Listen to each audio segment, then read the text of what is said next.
In this video, I'll be showing you step by step how to create a table of content on Zoho Writer. It is super easy to do. So the first thing you need to do is open up your favorite browser, and then from here you'll need to go up to Zoho Writer and then log into your account. Now from here you'll need to go inside of your documents that you want to create the table of content on.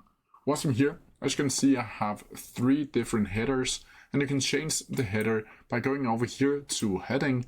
It should probably be normal automatically, but you can go down to heading 1, heading 2, heading 3, heading 4, or heading 5 down here, or even heading 6. I'll show you how it looks like in just a moment. Once from here, you'll simply need to find something that looks like this. Now from here, you'll need to go up to the menu and go over to Insert, and then from here, you'll need to create a table of content. Once from here, this page over here in the right hand corner, table of content, will pop up.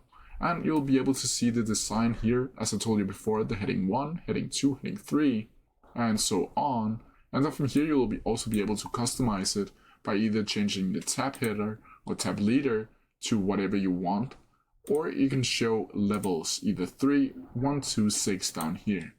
Once from here, you can also click whether or not it should show page numbers and right align page numbers. You can just click this by here and see how it will look like up here in the info or design.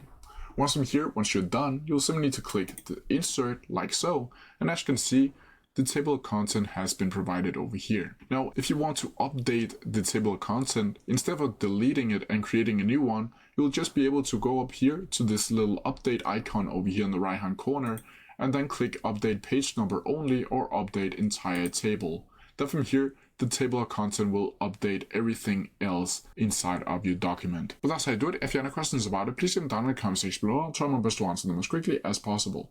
See ya!